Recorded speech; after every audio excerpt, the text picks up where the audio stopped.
Thank you so much, Sister Diane, and I want to thank you all for coming out this afternoon to mark an important event in the English-speaking world of the Catholic Church, because less than a month ago, John Henry Newman was canonized a saint. Let me begin with this quotation. It is an excerpt from a homily that Pope Benedict XVI delivered on the eve of the beatification of John Henry Newman on September 18th, 2018.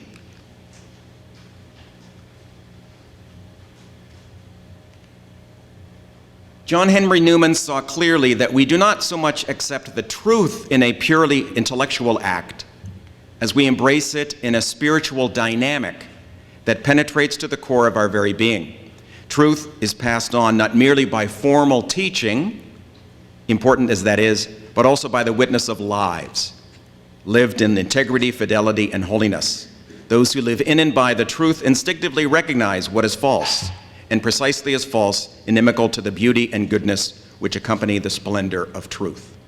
So there in that short paragraph, Pope Benedict uses the word truth on 4 separate occasions. So this raises for us a question. What then does truth consist of for John Henry Newman? And how does he propose that we pursue it? Now, because our audience here contains a number of people with wide range of knowledge of John Henry Newman, I found a very short video, it's 8 minutes long, and I think that will orient us to who he was, when he lived, and where he lived. So if you could just be patient with a little bit of the technology, I'll get the video going in just a second.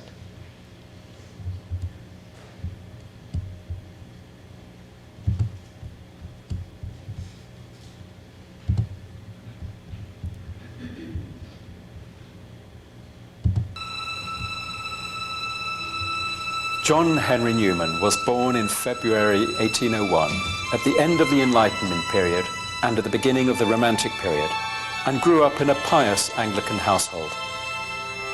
The eldest son of a banker in London, he was a great reader at school, especially of modern philosophy, and at the age of 15, in his last year at school, he converted to evangelical Calvinism.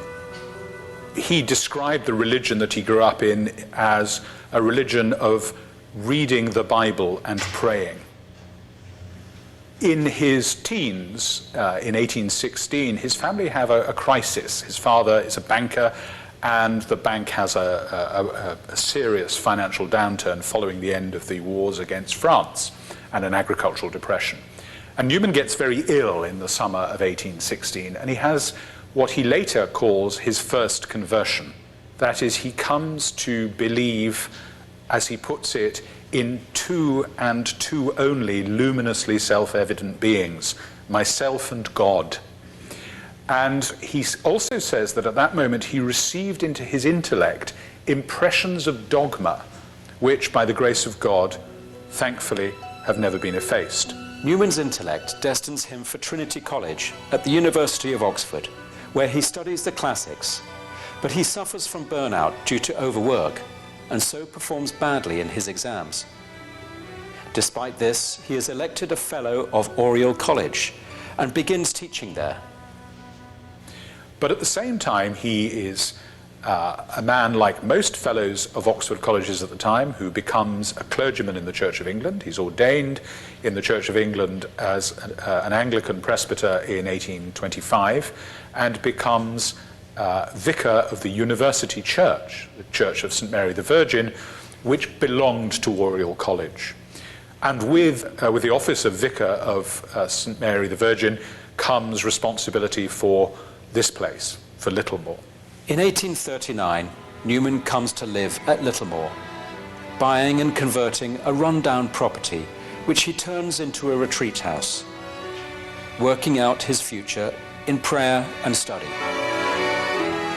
He writes letters to those considering conversion, inviting them to Littlemore, and asks of them the question, do you believe the claims the Catholic Church makes for itself?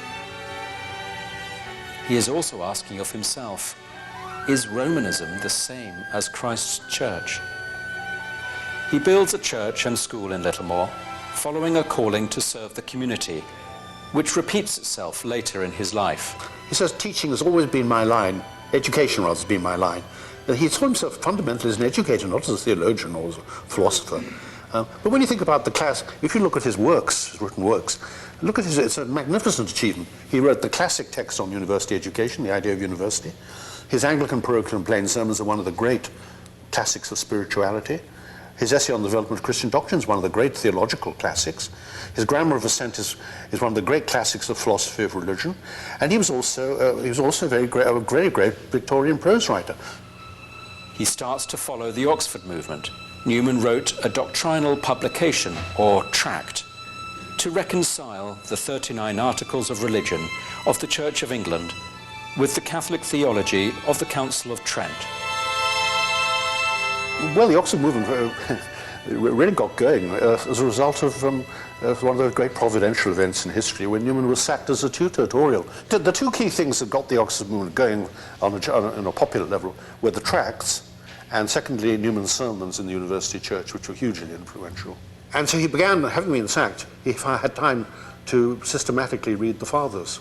And so, of course, he was a world authority, particularly on the Greek Fathers, which is why the Orthodox are interested in Newman, because his theology is much more Greek than Latin. And of course he recovered so many of those things that we've recovered in modern times, namely the importance of the resurrection, the incarnation, the Holy Spirit. All this he got from the Greek Fathers. And so as he said, it was Oxford made us Catholics, meaning reading the Fathers. Newman now found himself rooted in the early church fathers, and having tested the Church of England doctrinally, he had found that it failed. On the 9th of October 1845, in his library at Littlemore, Newman became a Catholic. Blessed Dominic Barbary was coming to Oxford to visit one of Newman's friends who had become a Catholic 2 weeks previously. He had no idea that Newman was going to ask to be received. When Barbary arrives in the middle of a rainstorm, in fact, on the 8th of October, Newman asks to make his submission to the church and spends 2 days making his confession. It was very interesting, really, because when Newman first became a Catholic in 1845, he wasn't immediately sure exactly what he was going to do, even to the point of not being sure whether he would be a priest. I think that was probably just wisdom on his part, because he knew that you can't anticipate the judgment of the church and the vocation. It has to be the church that decides. So he may have been thinking about various possibilities, including the possibility of joining an existing religious order, because he reckoned that if he were to be ordained as a secular priest, he would have been on his own. He would have been separated from his friends, with whom, over the years in Oxford and Littlemore and Maryvale, after his conversion, he'd been used to working closely. It was Bishop Wiseman, as he still then was, who said, "You ought to look at the oratory." The oratory meant they could live in a city, they could minister to different people, exercise different talents, but still cultivate that spirit of friendship which had brought them together. On the face of it, St. Philip and Newman are not very similar characters. Newman can certainly seem a rather serious character, though I think in private he was very humorous, but on the surface he's quite a serious character, whereas St. Philip was always laughing and joking. He's the saint of youth and the saint of joy. But what they both have in common is drawing people to God through friendship. I think at the beginning Newman thought that he might be working in London or in Oxford, but he settled here straight away. For the first 2 years, they weren't on this site at all. They were down in the city centre at Digbeth, which is a very rough area. And a lot of the work was with the seriously poor and deprived. Then they moved here in 1850 to the rather prosperous suburb of Edgbaston. But the work with the poor continued in the city, especially with the Irish. The later part of his life was a period of tranquility in his religious opinions, which enabled him to produce his best works, writing prolifically in prose, poetry, and in hymns. In 1879, having been made cardinal, he chooses as his motto, Cor ad cor loquitur, or heart speaks unto heart. And that's a motto that actually comes from St. Francis de Sales, the great 16th century French saint and spiritual writer and bishop, writing for lay people. And he suggests that this is the nature of contemplative prayer, of mystical prayer, where the heart speaks to heart. And St. Francis de Sales says, in the silent conversing between lovers. That's the kind of language that Newman chose as his motto as a cardinal. And it synthesizes, it brings together the intellectual, the religion of the head, and the religion of the heart. As a very old man looking back on his life, he could see that the education of the young and the bringing of the gospel to the poor, to the marginalized, to those on the peripheries, as we might say today, even if the peripheries were close to home, was an integral part of what he felt God called him to do. On the 11th of August 1890, Newman died of pneumonia and was buried according to his wishes in a tomb where his remains would decay as quickly as possible to nothing. On his gravestone, he had the Latin tag ex umbra imaginibus in veritatem, out of darkness and images into the truth. He believes, first to last, from his first conversion in 1816 and to his death in 1890, in a religion that is a religion of truth, not opinion, but a religion that has to appeal not only to the head, but to the heart.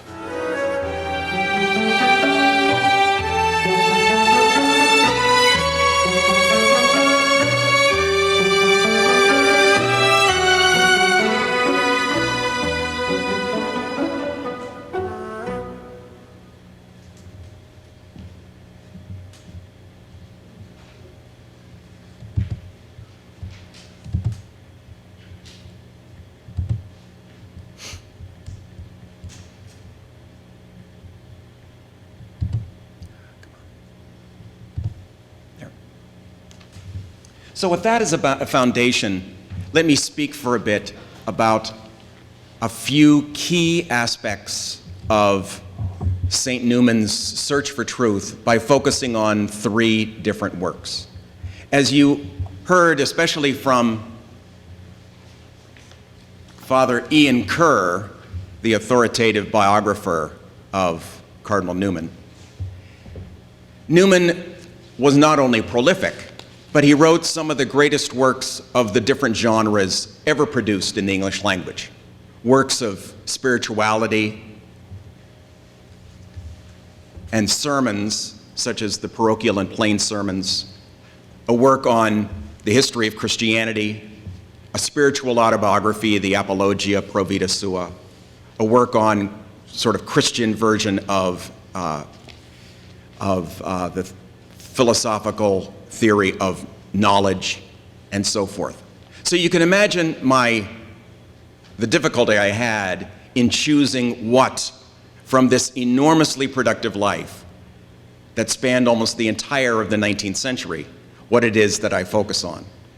And there's one more challenge that I had to confront. He also owned a few books.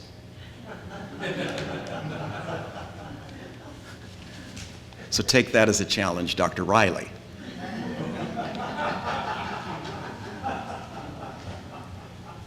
What I've decided to focus on are 3 works that are in somewhat chronological order. The development of Christian doctrine, first, the idea of a university, second, and an aid in grammar of assent, third. These 3 works have the benefit not only of being in chronological order, but they seem to follow a certain perspective. The development of Christian doctrine deals with the search for truth as it unfolded in the history of Christianity over many centuries. The idea of the university, which many of our students read a portion of, deals with the search for truth as it occurs within an institution of higher learning such as this one. But the third, an essay in aid of a grammar of assent, deals with the search for truth that is taking place in the heart and mind of the individual.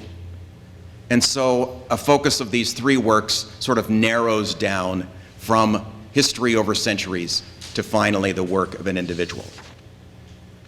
So let me first discuss the development of doctrine.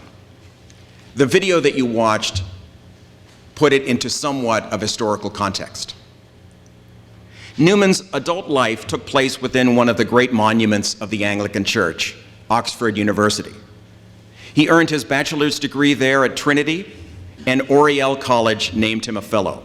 Upon his ordination to the Anglican priesthood, he was assigned to St. Mary's Church in Oxford, and from its pulpit he delivered these magnificent sermons. Nevertheless, as the 1820s turned into the 1830s, he did have that nagging question that never went away. How does the Anglican Church relate to primitive Christianity? How does it relate to other manifestations of Christianity that were in existence in England at his own time, evangelical Christianity and Roman Christianity? And it was a nagging question that he could not get away from.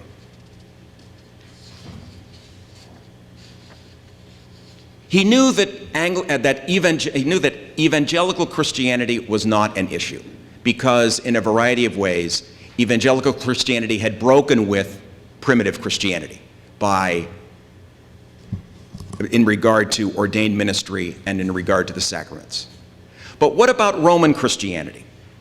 Newman, at this time, in the 1820s into the 1830s, he retained much of the anti-Roman attitude that had persisted for centuries, that he learned as a teenager and as a student at university. And a visit to Rome in 1833 only served to reinforce the view that the Roman Church, while containing many pleasant people, was very odd, with its rituals, its vestments, and its worship of Mary and the saints. He says in I believe it's in the Apologia, he describes looking into a Catholic church, just looking in and it seemed as if it was a different world, with the incense, the vestments, the statues, and the hymns. Yet to Newman, some sort of reconciliation had to be done. So beginning in the 1830s, Newman carried out a very serious historical study, which led eventually to the judgment by Ian Curtin there that he was, in his own lifetime, the expert in the Greek fathers. And so he pursued a careful study of various Christological controversies in the early church, in the 4th century and in the 5th century, regarding these questions. What is the nature of the eternal Word vis-a-vis the eternal Godhead? And what is the nature of Jesus of Nazareth when the eternal Word was incarnate? Did the divine nature overwhelm human nature? Or in what way was the divine nature combined with, joined with the human nature? Newman hoped to demonstrate through this serious study of different positions and different writers in the early church that Anglicanism retained within itself a true and genuine contemporary expression of early Christianity. He wanted to show that there was continuity, though in a manner different in its own way from evangelical Christianity and Roman Christianity. The Anglican form of Christianity, he hoped, could be defended as a via media, a middle way between the dissipation of the evangelical Christianity and the rigidity of Roman Christianity. It could be a middle way, but still be a genuine form of primitive Christianity. But what Newman discovered to his horror was that the position of the three branches of Christianity of his own time mirrored the three positions of Christianity in the 4th century and in the 5th century. There was a loose form of Christianity, represented in his own time by the evangelicals, an orthodox form of Christianity, represented by rigid Romans, and somewhere in between, but that somewhere in between in the 4th and 5th century was still outside of the boundaries of orthodoxy. So to his horror, Newman realized that a via media was not going to be possible. Nevertheless, the larger question remained, how could one make a positive judgment that a present form of Christianity was a genuine, consistent, true form of Christianity from the early church? And that's what he set out to do in his book, The Development of Doctrine.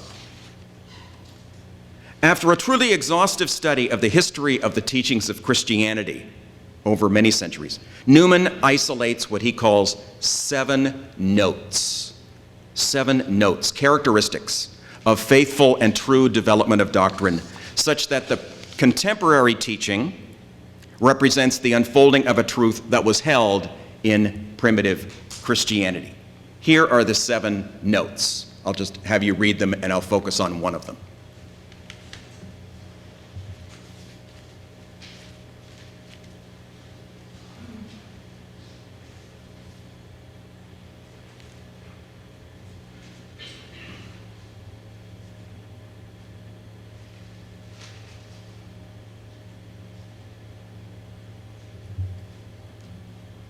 I will focus on one of them, the matter of principle. But it needs to be clarified that what Newman is doing here is not a set of rules that will help us in the future. This is not a prospective plan. What he is doing is he looks at a present form of Christianity and considers what is it in the early form of Christianity that is there in a nutshell, so that the developments are genuine and are lacking error. So notice that his emphasis is to avoid or highlight what might be corruption or decay. Perhaps we can understand Newman's point more clearly if we consider an example. One of the notes is continuity of principle. Principle understood as a basic procedure or truism that has constantly guiding the thought process of Christianity over the centuries. Newman recognized through his study that one of the guiding principles of genuine Christianity was a consistent reference to passages of the Bible. At every stage along the way, from the 4th century to the 18th century, the discussion of a doctrine was always founded upon a reflection on passages of the Bible. And not just simply passages of the Bible, but understanding passages of the Bible in a mystical sense. A mystical sense, far beyond than a literal sense. Newman illustrates how the Christian tradition, as represented by dozens of Christian writers through the centuries, from Polycarp of the 2nd century to St. Alphonsus Liguori of the 18th century, that whenever they are discussing Christian doctrine, they ground that teaching upon the mystical or spiritual meaning of biblical texts. Newman points out that in every age, in regard to every point of Christian doctrine, recourse is made to passages of the Bible that speak to the matter at hand, and that these passages of the Bible are understood in a spiritual and not simply a literal sense.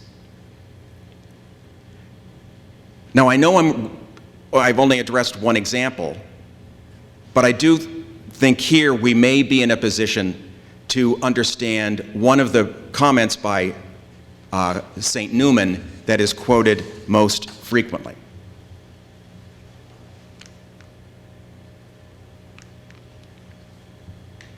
This is a long quotation. I'll go back to the beginning of it in a minute. This is a long quotation that appears rather early on in the development of doctrine, where the last sentence of the paragraph is, "In a higher world, it is otherwise.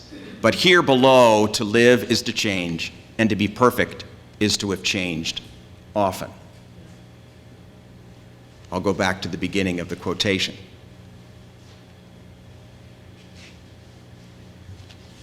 The full quotation says that whenever a doctrine first appears in Christianity, it appears in an inchoate and simple fashion. And if it is a living one, if it finds purchase in the hearts and minds of the Christians, then it will continue to be reflected upon in various ways. It will be applied in different ways. It will find a way of living in different cultures in their own way. It will live and grow in a respect towards the living circumstances of that culture. If it is not a genuine doctrine, it will stagnate and, in fact, die off. The expression of it will stagnate and dry off. Because as Newman recognizes over and over again, the human mind cannot help but reflect on things. And so, and in the reflection and in the life in regard to a Christian doctrine, it will undergo different application depending upon time and circumstance. Hence, the development of these doctrines show the life of the doctrines themselves. Thus, in a higher world, perfection may be eternal and never change. But here below, to live is to change, and to be perfect is to have changed often. Newman's point here is that doctrine does develop and must develop because it involves human apprehension of divine truths in human minds. Hence, the understanding and the passing on of that truth, whatever it might be, original sin, purgatory, the Assumption, whatever it might be, will necessarily undergo subtle changes over time. Let me suggest a couple examples from recent literature in the area of theology. The great patristic scholar of Yale University, Jaroslav Pelikan. In the 1980s, he wrote this book, Jesus Through the Centuries, which was a reflection, both in text and in the history of art, of how Christianity at different times in different places affirmed the same essentials about Christ, but emphasized them differently depending upon circumstance. Pelikan then wrote a companion volume a couple of years later, Mary Through the Centuries, which is the same phenomenon. Thus, for Newman, over time, the truth of a certain dogma will become more perfected in its expression, in its practice, in its ritual. The truth itself does not change, but our understanding of it necessarily will. And those notes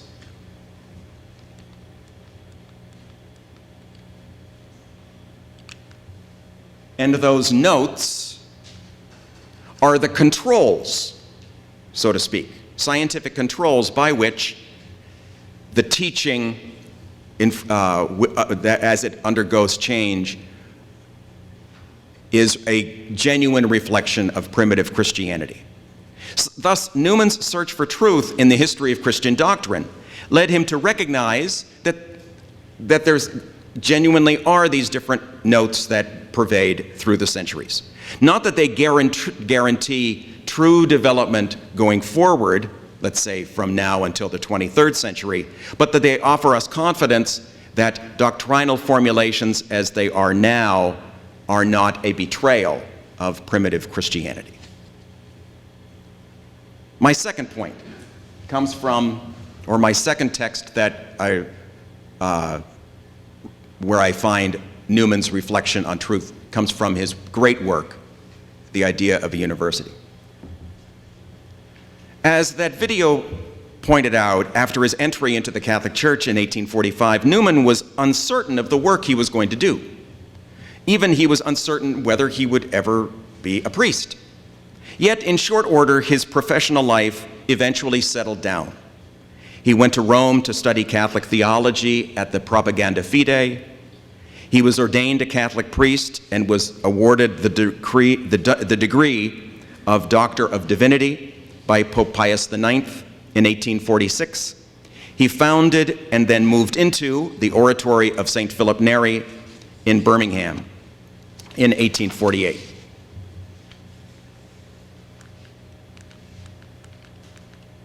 Neri.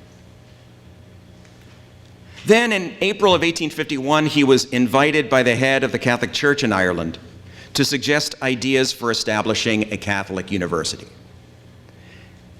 and to deliver then a series of public lectures on the general rationale and format for such an institution. These lectures Newman delivered in the months of May and June 1852. And over the decades those lectures underwent quite a bit of editorial improvement.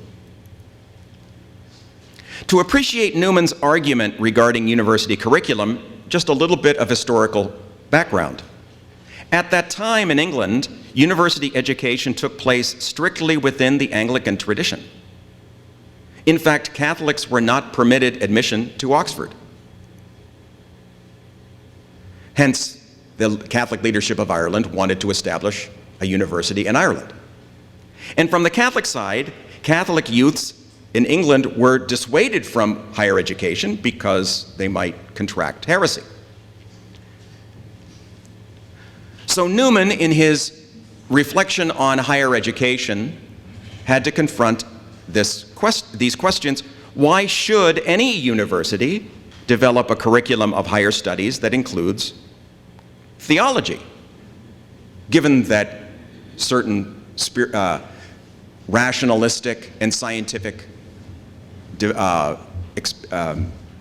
discoveries were becoming more and more common?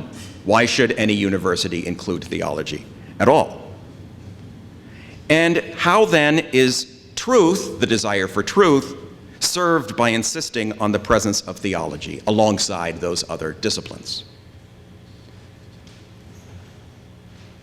Newman has an answer to both of these questions. To the first one, Newman affirms that theology is a knowledge. He reminds his audience that the object of knowledge is truth of whatever kind it might be conceived of. Truth means facts and their relations.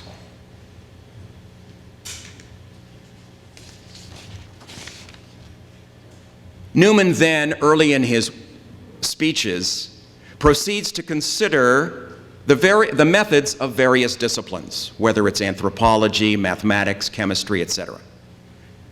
Then he sets forth the basic principles of theology regarding creation, regarding human nature, regarding the fall of humanity, regarding sin, regarding human destiny. To Newman, therefore, Catholic doctrine was a knowledge. It presents knowledge about who humans are, where humans come from, and why humans do what they do. And Newman goes on as a controversialist to say, if you're going to reject theology as a knowledge for this, that, and the other reason, then get in line other disciplines who should just as easily be rejected for the same rationale. For example, if you reject theology because it concerns itself with ideas, well, philosophy does too, and so philosophy is also defenestrated.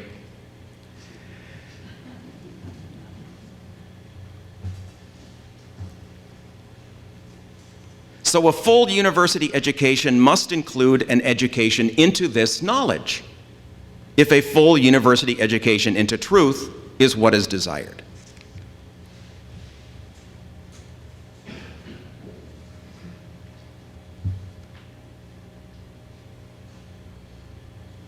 So, theology, being a branch of knowledge, must be included in the curriculum. The presence of theology with the university curriculum leads to a further benefit, which is beyond the knowledge of theological truths for their own sake. We recall Newman's previous comment that all that exists, all, as contemplated by the human mind, forms one large system or complex fact. Human minds take in reality as it is, and we recognize it as one grand, complex fact. And Newman recognizes, and he argues at length about this point, if any specific discipline were to be taken out of that curriculum, some other discipline will fill in the gap.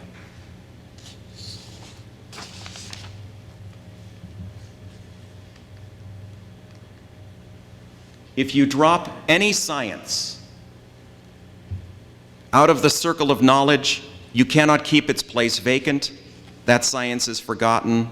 The other sciences close up, or in other words, they exceed their proper bounds and intrude where they have no right. Such an imbalance in university education was already noticeable in Newman's own time, as other disciplines, such as political science, economic science, geology, biology, had been rearing up and insisting that they answer all the great questions.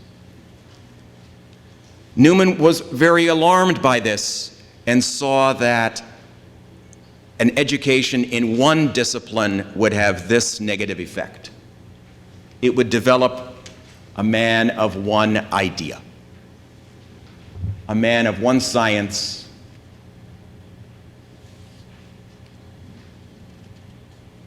eventually engaging in error and quackery. Now, how does theology protect this negative consequence? The discipline and study of theology has this character, that it speculates and draws conclusions on the ultimate matters: origin of the universe, humanity, destiny, and so forth. If this discipline is taken out, as Newman says, other disciplines will fill in, and so economics will answer the question about ultimate matters. Political science will answer the question about ultimate matters. Psychology will, which had not yet been invented, but anyway, psychology will fill in the gap as answering ultimate matters. In my own case, let me just be autobiographical for a second. In my undergraduate education, I majored in international economics, because at that time it seemed as if international economics was answering all the great questions. The price of oil had just quadrupled. Europe was awash with petrodollars. It seemed as if the great questions would be solved by economics. As I tell people, I rendered to Caesar for a while.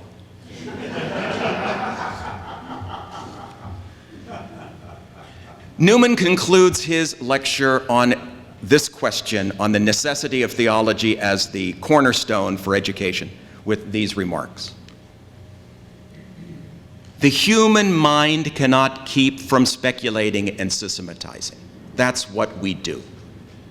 And in the absence of theology, which speaks of ultimate things, some other discipline will be the guiding force for that speculating and systematizing. So this book represents another moment in Newman's search for truth, but in the context of higher ed. The aptness, indeed the necessity, for the discipline of theology within the comprehensive curriculum of higher education.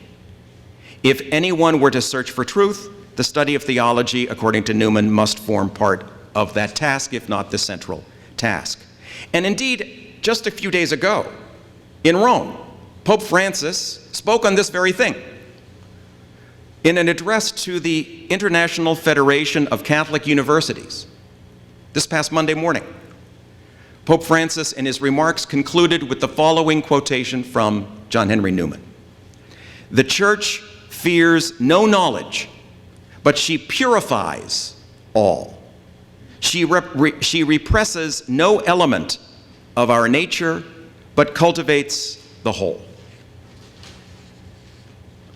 My third and last substantive part of the address is inspired by his work, An Aid in Grammar of Assent. This, published in 1870. This work coming rather late in Newman's life, had a long genesis. In his spiritual autobiography, The Apologia, Newman speaks of two important religious influences upon his young life. The first was referenced in that short clip that you saw earlier.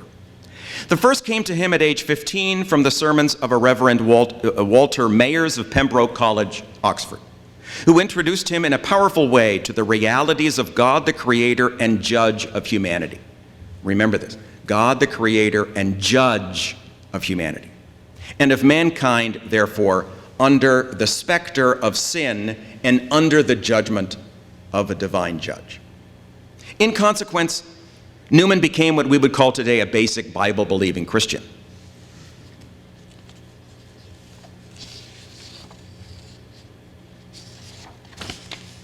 And he held to the following basic principle. He understood two and only two absolute and luminously self-evident beings, myself and my Creator. Now, in time, Newman's childlike solipsism would certainly mature as he grew into a most sought-after spiritual guide. But one aspect of this foundational conversion experience remained in his imagination for the rest of his life. And the key word here is his imagination. The sense that he was continually under the gaze of his Creator and Judge. That image impresses itself upon his mind as a young man, and it is the foundational element of his discussion of how we come to the act of faith. A second element of his early religious sense came to him from the writings of the 18th century Anglican Bishop Joseph Butler, who gave to Newman an early principle for truth in the moral life: the importance of converging probabilities. Converging probabilities. Some one thing seems to be true, or at least probable, highly probable, and so let's go for it. And if we converge these different probabilities, this would be a guide for our true living. From Butler, he learned the principle: probability, not certainty, is the guide of life. This programmatic view of the religious life comes across in a single statement that is repeated twice in the last paragraph of his Development of Christian Doctrine, a book which he completed just days before he became a Catholic. And that repeated phrase is, "Time is short, eternity is long." Time is short, eternity is long. Now, much later in life, and after decades of pastoral activity in Oxford and Birmingham, Newman focuses his attention on the phenomenon of making an act of faith. He wishes to elaborate on those early impressions of his mind. Myself and my Creator on the one hand, the importance of probability on the other. And he wishes to develop a full treatment of the reasonableness of the act of faith. That the act of faith is not empty or foolish or childish or insane, but follows common psychological processes by which we come to know the truth in other areas of reality, and by which we come to make other decisions of great import. Newman expresses this sense of urgency early in his work, where he says, "Life is not long enough for a religion of inferences. We shall never have done beginning if we determine to begin with proof. We shall never get at our first principles, resolve to believe nothing, and therefore require proof, and you must prove your proofs and analyze your elements. Life is for action," he says. "If we insist on proofs for everything, we shall never come to action. To act, you must assume, and that assumption is faith."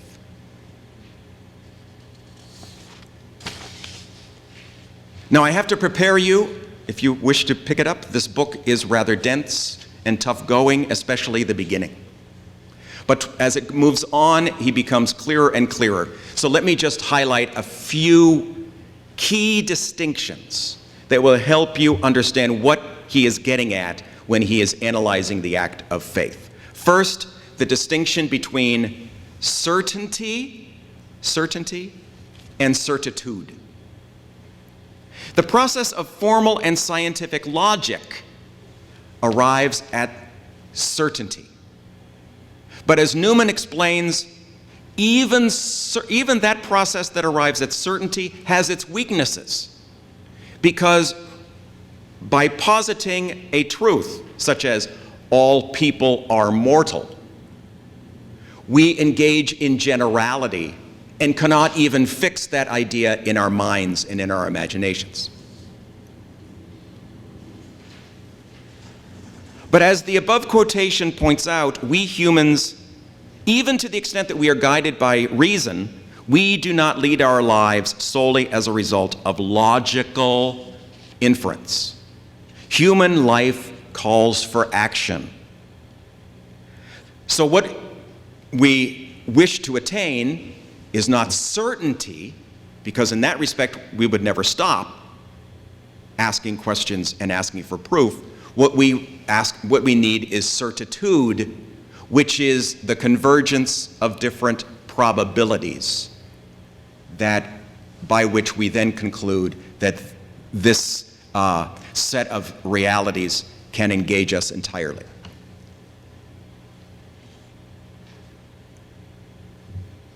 For Newman, the power of this manner of reaching the truth, what he calls he does not call this formal inference, he calls it informal inference. And in some respects, he may have invented this notion of and the power of informal inference. It rests on the accumulation of probabilities that come to convince us, with each probability offering a partial conviction, but in their totality, they all offer certitude. One indication of truth is a datum, 10 indications of truth is a conspiracy. Newman's appeal for the importance of informal logic, informal inference, goes hand in hand with his insistence that he makes in the book on the university, that higher education must include knowledge from a wide range of disciplines. So knowledge from this discipline gives us an insight. A similar insight comes from another discipline. Combining them all together makes us acknowledge that this is a true thing that I can rely upon. The second distinction in this book is his distinction between notional assent and real assent. By notional assent is our reflection upon notions, on ideas. And as our minds reflect on ideas, we may arrive at an understanding, but it's the understanding of a notion, of a concept. But real assent deals with our pondering of a real thing, an image, a memory, an example, another person in our orbit who exemplifies that concept. Real assent occurs when we not only understand and agree with the concept, but we understand and agree with the concept as a result of seeing the concept in action, either directly through experience or observed example, or through the testimony of reliable witnesses. When real assent occurs, the individual person not only understands the idea or concept, but is moved to put it into practice. The individual can not only recite the definition of compassion, but has seen it in action, or has been told a story that illustrates. And so we are moved to be compassionate with others. So life is for action and to. He makes this strong comment on this point.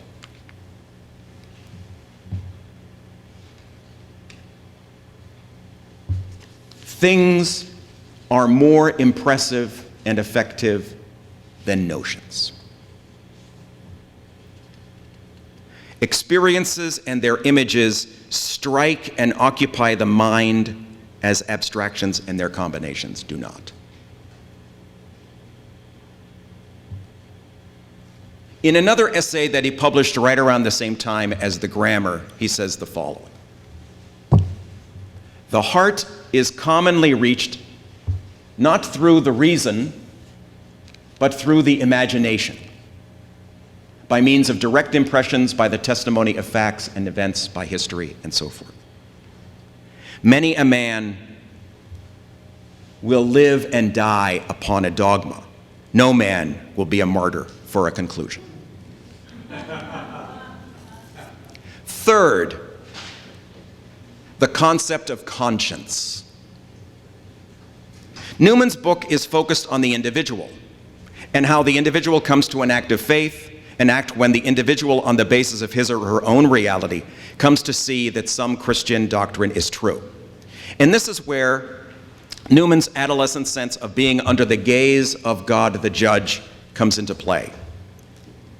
For Newman, conscience is the reality by which each individual comes to realize that one is a living and responsible subject under the authority of that eternal lawgiver. Conscience is the faculty in the human heart by which we make judgments, first about right and wrong, then about moral behavior, and then more broadly on the whole range of religious doctrine. Newman calls this capacity to make judgments the illative sense, the illative sense.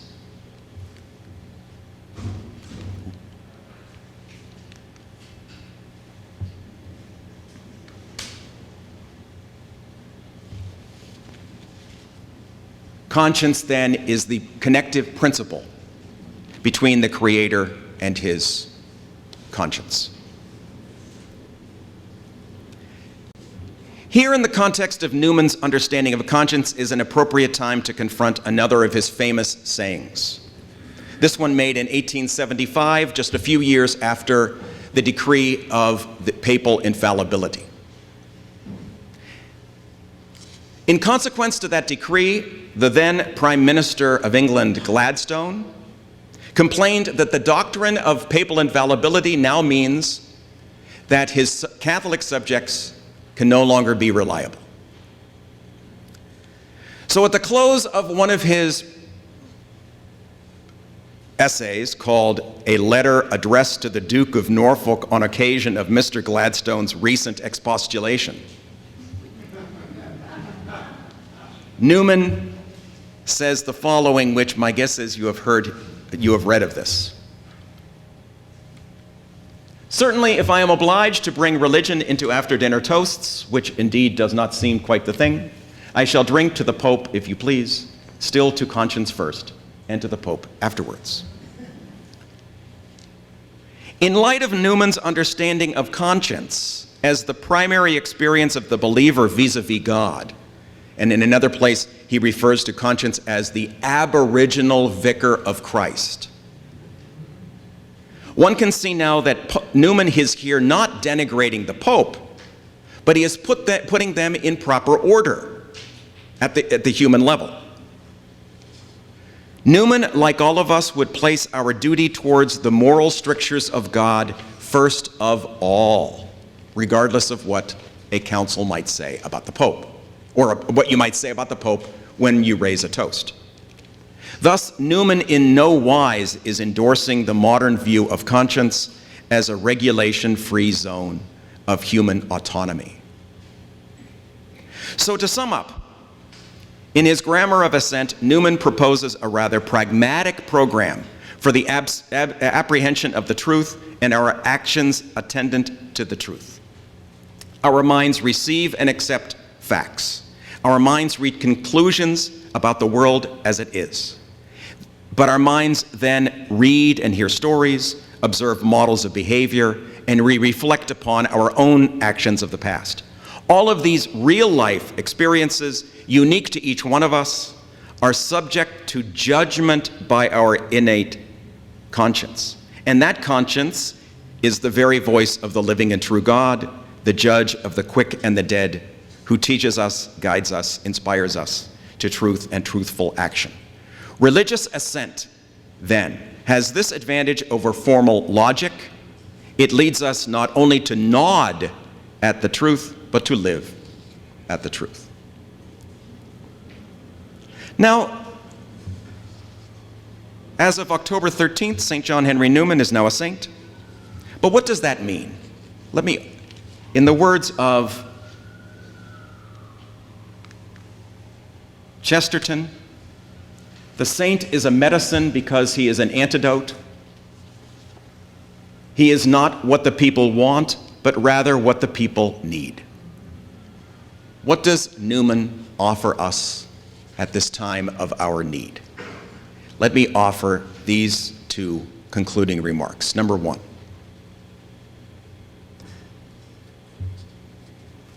the lesson from the grammar of assent is this. Our culture is weak because it tends to reduce all knowledge to empirical, if not technological. And that has a consequence on university education because we wish to reduce university education, if not all education, to that which requires empirical measurement. And we limit careers to those which guarantee a return on investment. Instead, Newman points out that religious knowledge and the act of faith is a genuine human knowledge that is, and a genuine human act that is consistent with the other actions which we make when we confirm what is important to us. The reasonableness of the act of faith is founded on the quite reasonable convergence of probabilities, not on one argument or fact or experience alone, but on the confluence of many. In his own autobiography of his conversion, the English critic C.S. Lewis says the following: "A young man who wishes to remain a sound atheist cannot be too careful of his reading.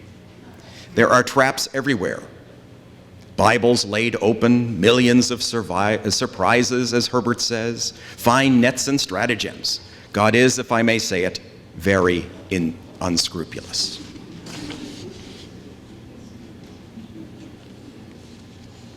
Lastly,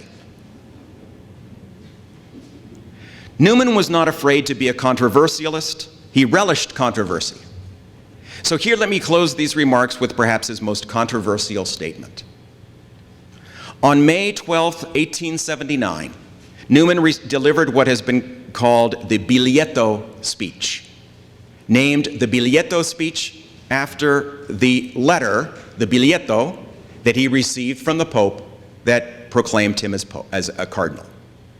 In that speech, delivered at the Venerable English College in Rome, he summed up his entire life's work in the following words: "I rejoice to say, to one great mischief I have from the first opposed myself.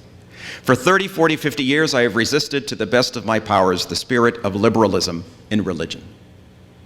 Never did Holy Church need champions against it more solely than now," this is in 1879, "when, alas, it is an error overspreading as a snare the whole earth. Liberalism in religion," and he defines it, "is the doctrine that there is no positive truth in religion, but that one creed is as good as another."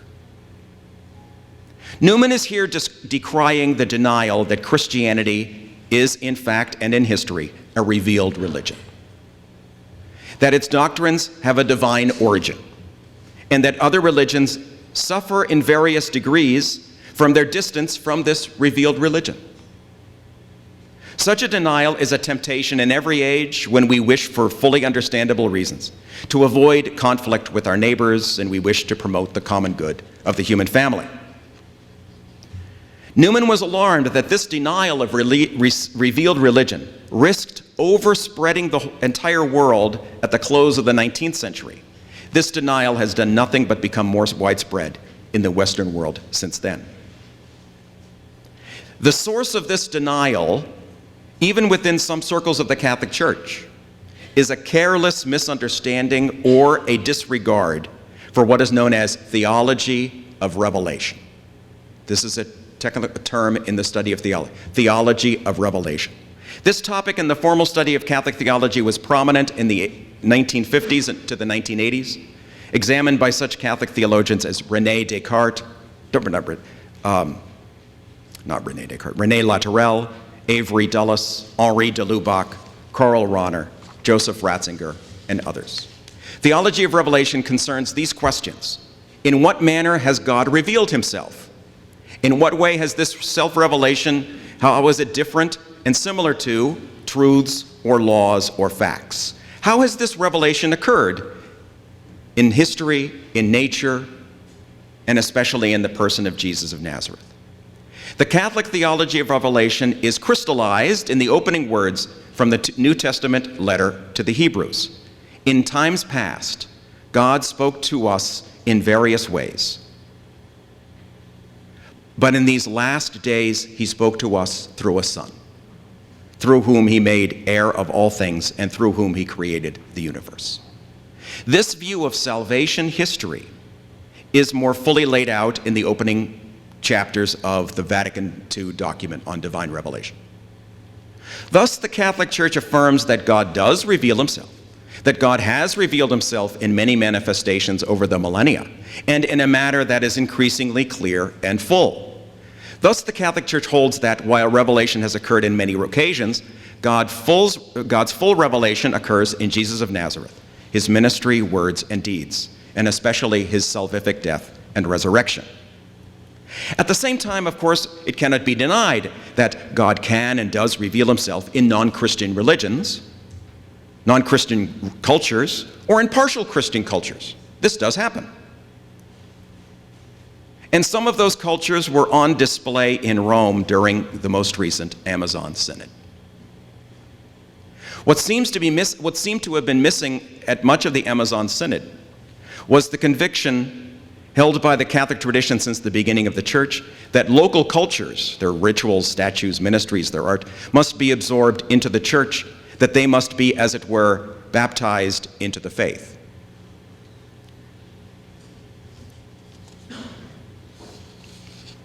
The alternative to the power of assimilation that Newman speaks of as a note of true development, the alternative to such assimilation is syncretism, unfortunately on display in the Vatican during that synod.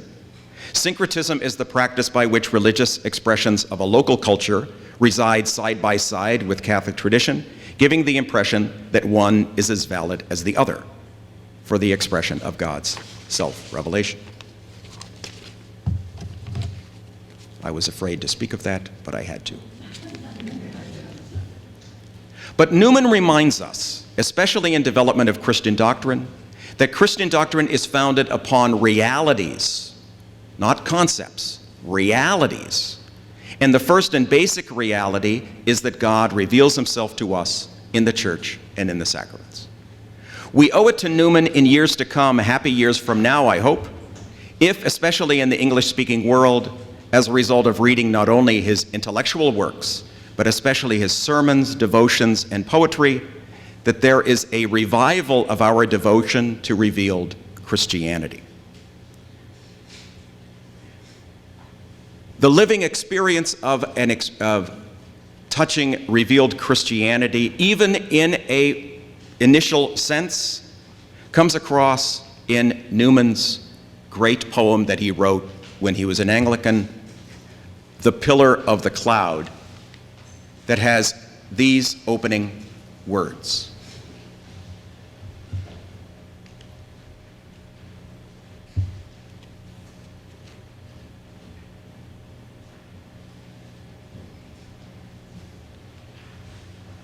The word of encouragement from St. Newman is that for us, the living God who created us and guides us is beckoning us, and for us, one step is enough for us.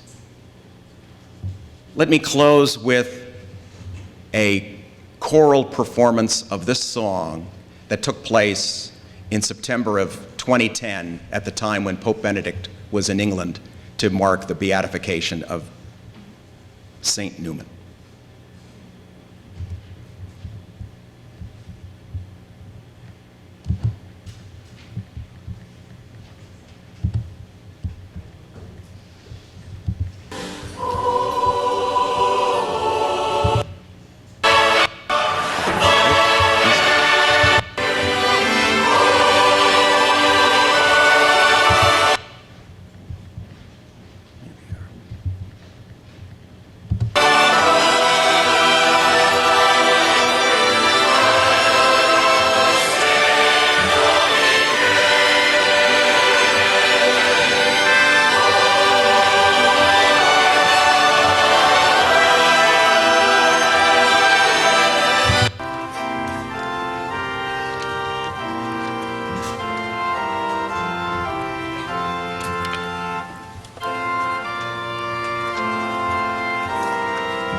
That will be good for now. So, thank you so much.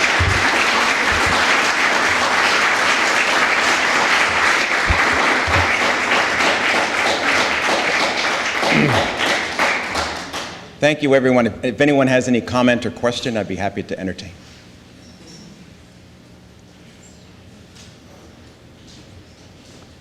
Well, I want to thank you all, and I hope I did not dissuade you from reading Newman on your own. He is a marvel of English prose, but to be sure, a style of prose which is not typical nowadays. But he is a marvel of prose, and his insights are magnificent and are worthy of a lifetime of reflection. Thank you.